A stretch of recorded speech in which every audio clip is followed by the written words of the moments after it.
Hello guys and welcome to RunJB's War Thunder plane analysis. Today we are going to reanalyze in a way a plane we actually analyzed before. Actually two, because in the past I have analyzed the A6M2 and the A6M5 Go. The first one was before 1.29 with the all roll rates of the zeros, and the A6M5 Co I analyzed it later after 1.29 and the new Japanese zero roll rates, which was bad. Let's leave it at that. Today I'm going to analyze the A6M3 Mode 22 Level 9 Japanese fighter. The latest update of the game brought with it a fix of the Japanese zero models, so now they roll much better than what they used to do after 1.29. It's still not the best roll rate around. It's not still anything you can do about when you're flying over 500 kilometers per hour, because the plane simply doesn't roll at those speeds. But at low speeds, at least it has a pretty useful roll. It's not bad at all. It's not great, but it's not bad. As for the plane, I mean, I'm going to add here the links to my both previous analysis on the zeros, because this plane flies exactly the same. I mean, it's a pure turn fighter, simply doesn't do very well in energy fighting or boom and zoom at all. Energy fighting because it doesn't climb that well, it doesn't accelerate that well. It's not bad acceleration and climbing, but it's not his specialty. And the high speed maneuverability kills this plane in anything that's not medium to low speeds. So yeah, it's a pure turn fighter. The review is going to be in historical battles, as I announced. Japanese are just back in the rotation, so I just took the chance and gave it a go. And I got pretty good results with it. I mean, this is a very useful plane against people that don't have a clue on energy fighting or bomb zooming. A lot of enemies just insist on trying to turn with this thing, and you are not outturning a zero. I mean, even B planes have trouble doing so. They do so, but they have trouble doing so. As for the comparison, well, this is a heavier zero than the A6M2, turns slightly worse, but in turn is lighter than the A6M5. So, in turn, is better turning than the A6M5. It's got no self-sealing fuel tank. It's as vulnerable to damage as the A6M2. That's the thing. It's faster than the previous zero and it's slower than the later zero. It's a middle ground between both.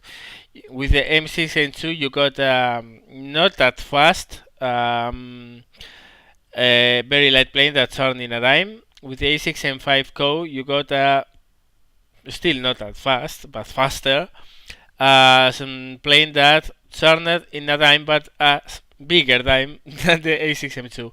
Well, this one sits just in the middle. There are two A6M3s, you're going to see it. One at level 8, one at level 9. I would like to speak a little bit about this one as well. Probably will receive its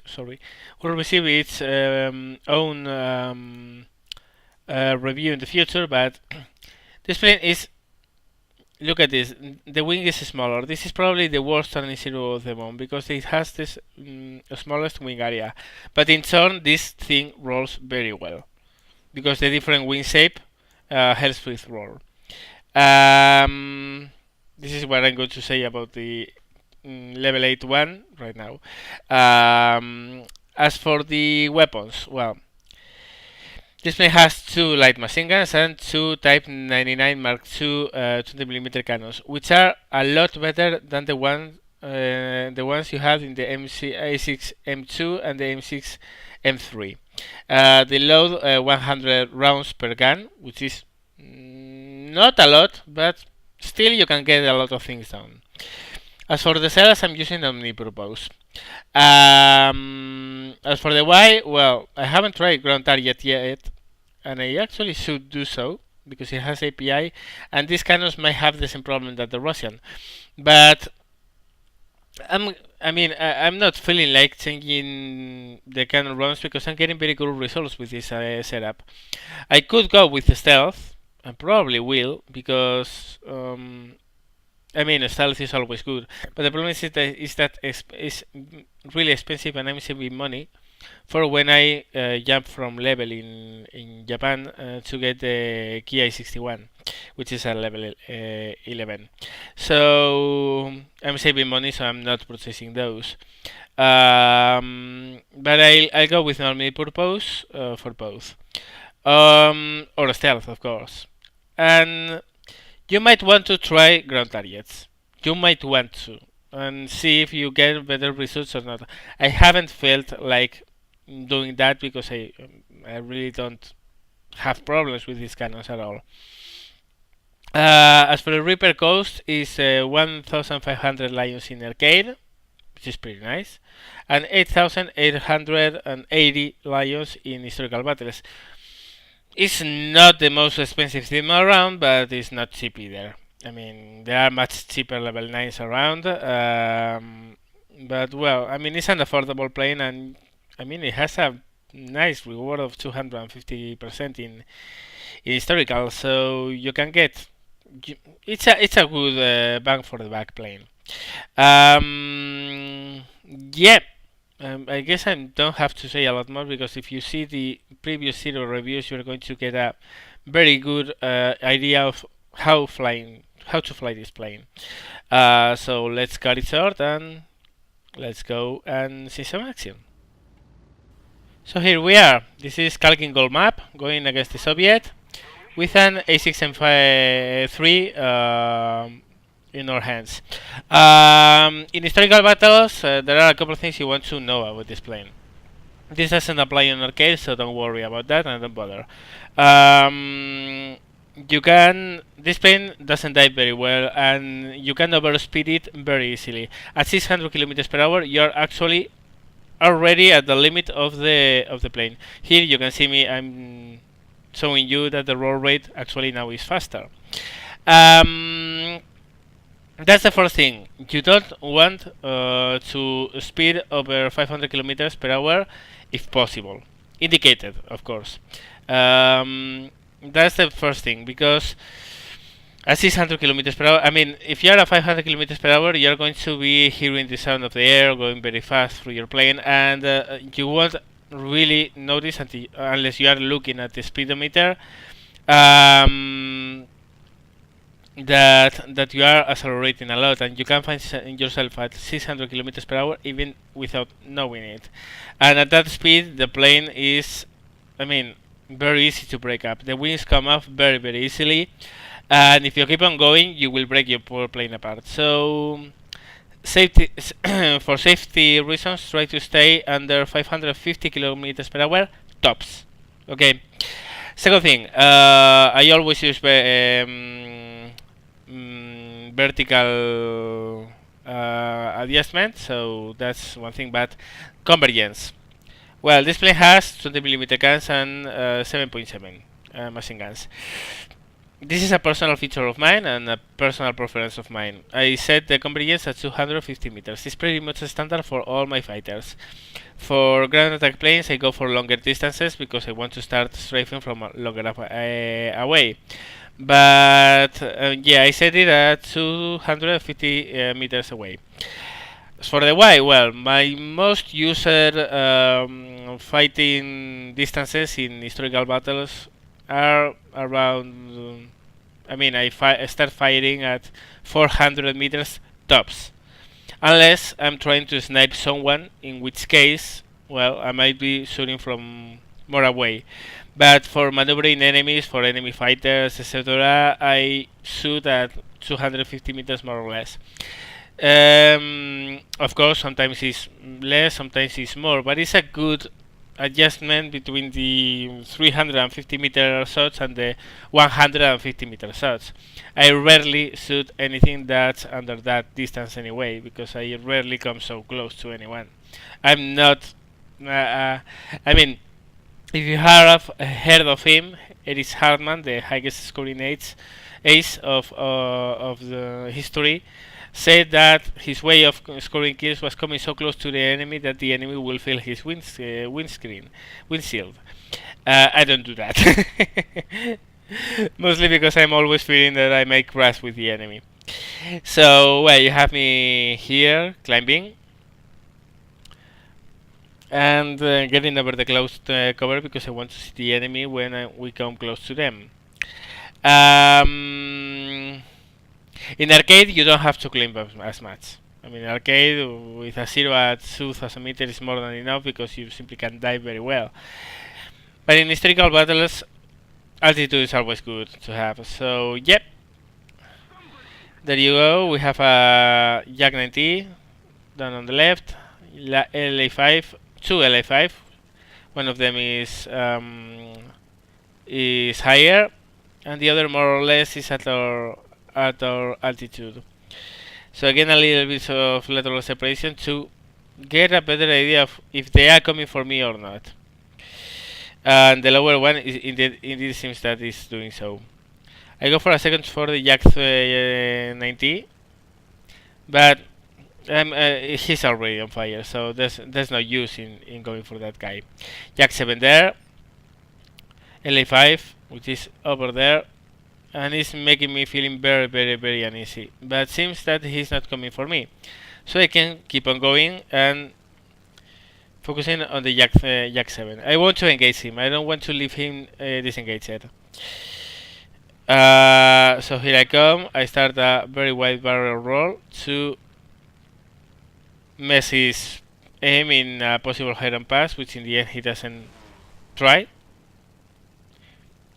Very, very, very close. A breakdown, which gets me into his 6. Coming close. Miss my first shots. Someone else gets some shots on him and sets him on fire. But the fire goes away, so I keep on firing. Not good shooting, to be honest. Now, yes, now good shooting. But well, I mean, he's very damaged. He already has a guy on his 6, so there's no real sense in trying to kill him. I mean, I'm in historical battles. I'm not hungry for the kill. If I have to leave someone else behind a guy, better for me. And thankfully I did, because I get an assist and I avoid that LA5 FN. You're going to see there he is, and I avoid his pass. I was looking in the minimap and I actually noticed something was above me, but well, this is one of the rare occasions that 20mm doesn't blow a 0.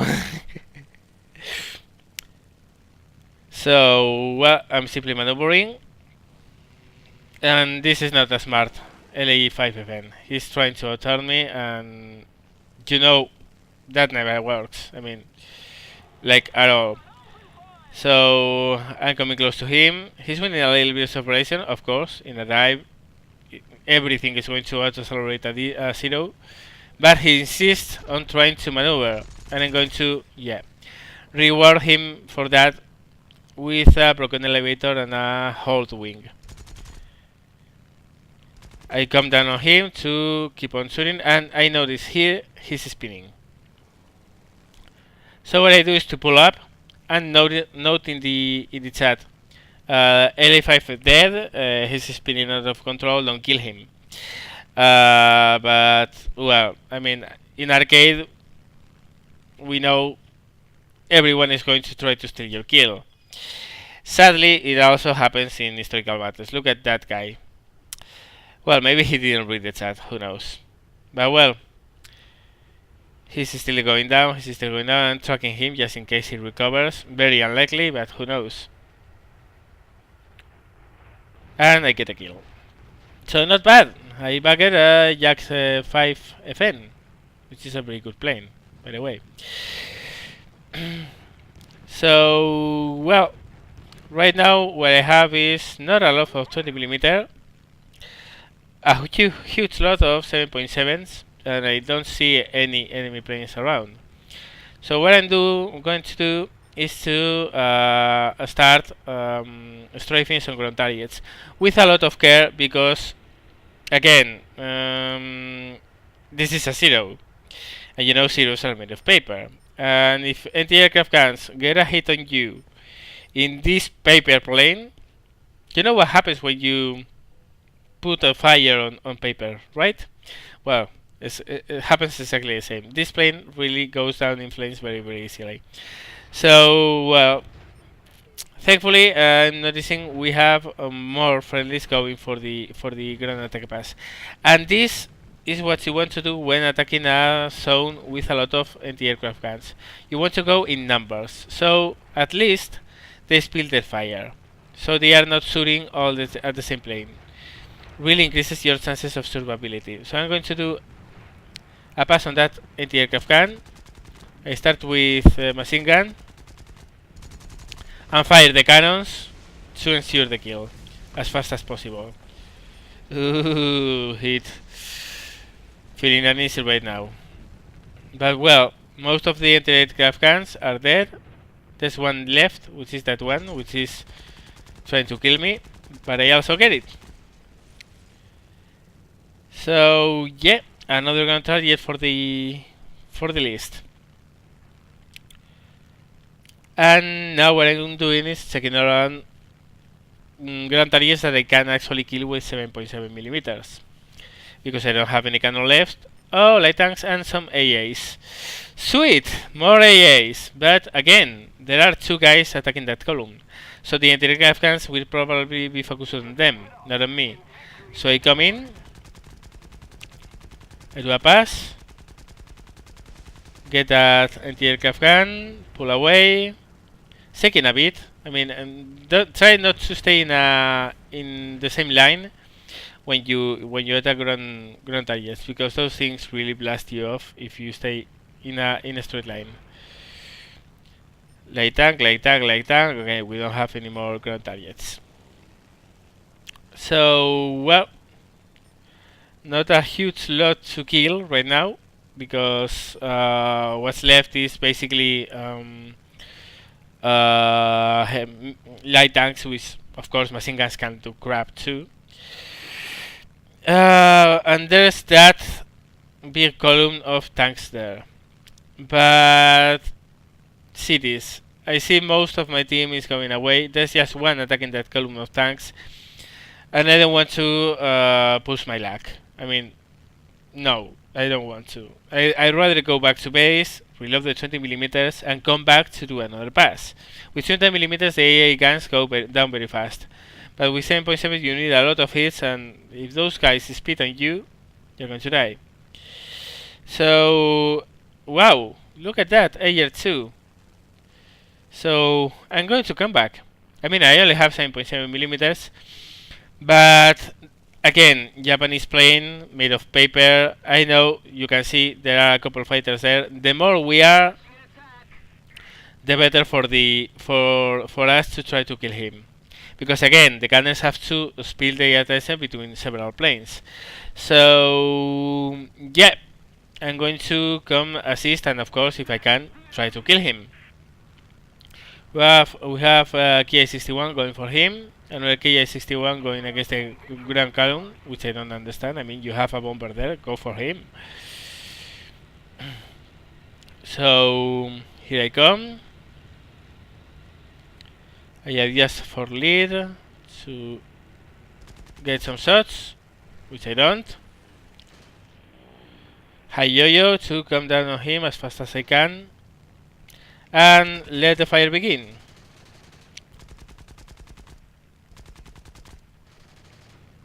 He's maneuvering, which is good for us, because if you are maneuvering, the gunners really aren't that effective.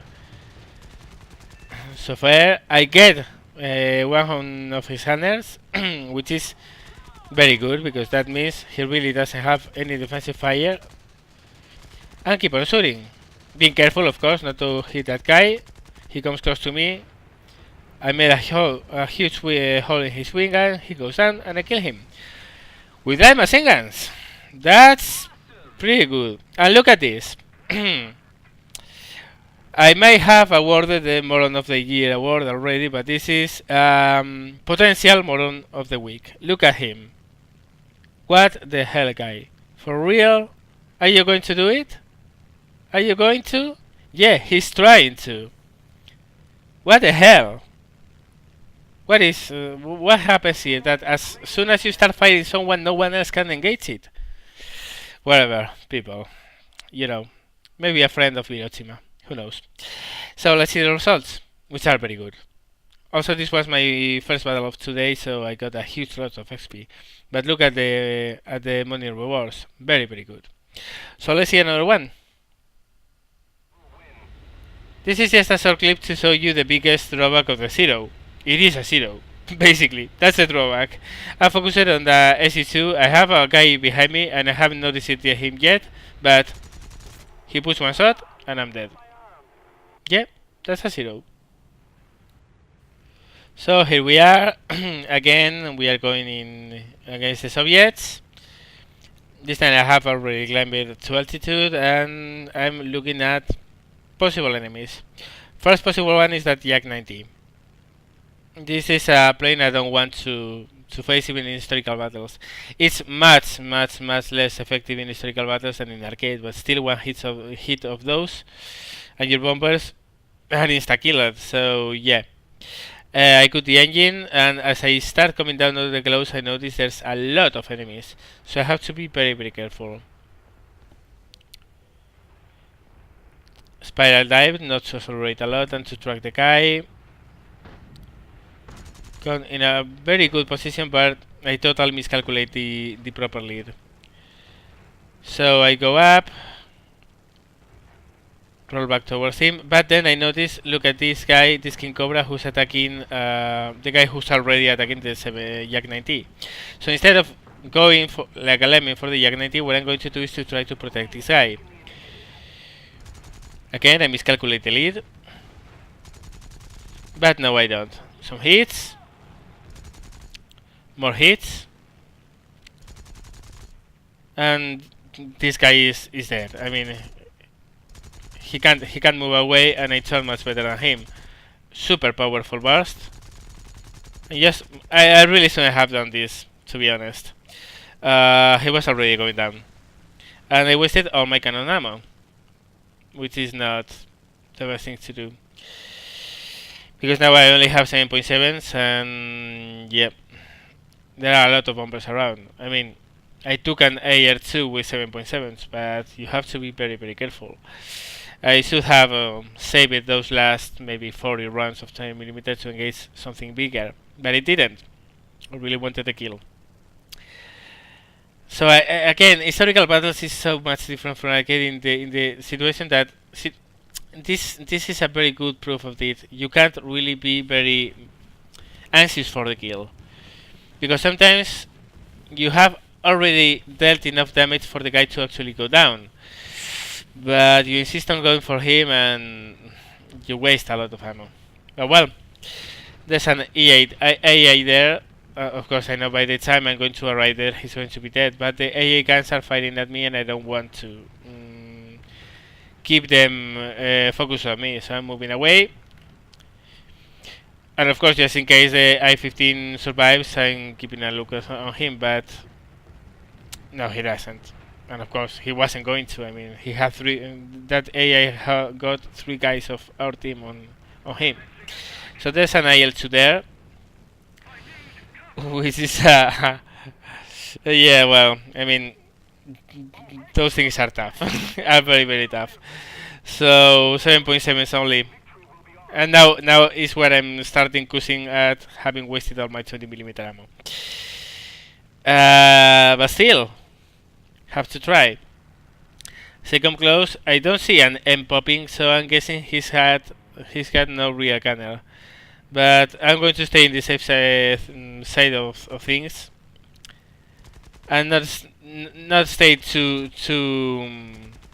nah, the guy doesn't have a cannon. But even so, at start you can see I didn't directly go for him, because of him hits, but no assist. Oh well.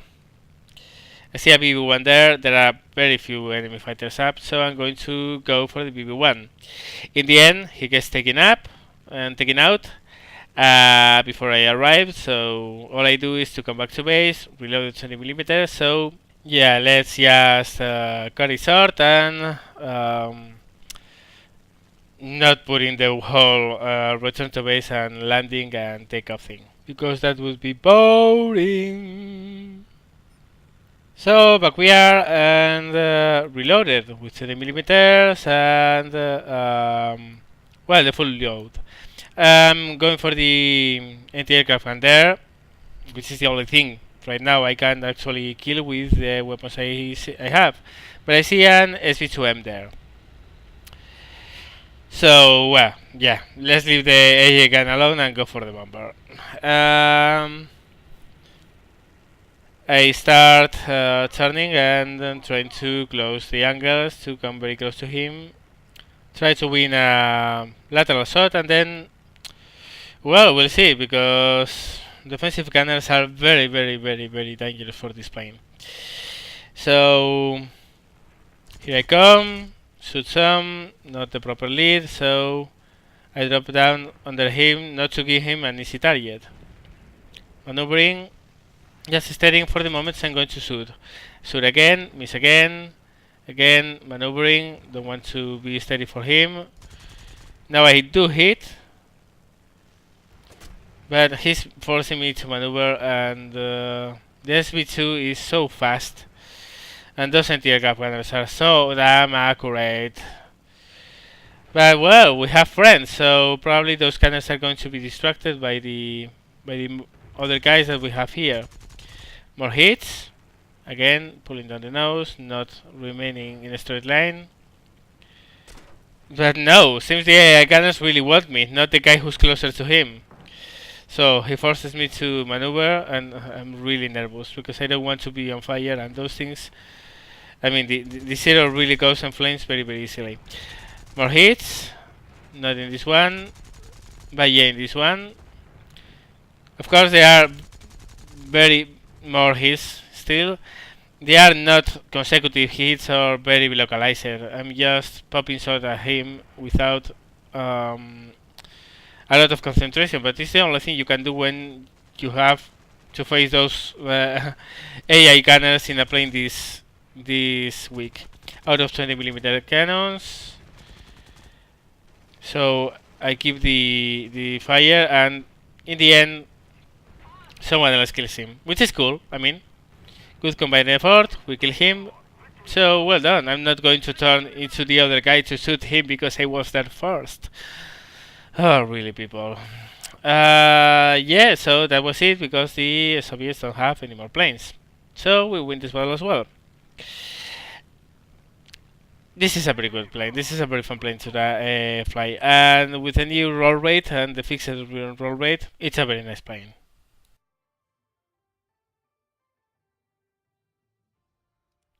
So, well, that was it. The A6M3 0 in historical battles and the plane analysis. It's a pretty good plane. I mean, with the fixed roll rate, it actually isn't so challenging anymore in compensating for change of direction. You saw that 7.7mm can be very effective if well used. The 20mm cannons do their job. So there's little to complain about this plane. Well, there's something to complain, and you haven't seen it yet, but this plane goes down in one bullet. I mean, you get a 20mm anywhere and the plane goes boom. But it's a zero. You are expecting that from a zero. There's no way around that. So, well, I hope you enjoyed this video. I hope you enjoyed the analysis slash reanalysis. And, well, if you did so, give me a thumbs up. Any comments you want to make in the comment section below. And if you haven't done so yet and you want to see more of this, subscribe. Thank you very much for watching, guys. And see you later.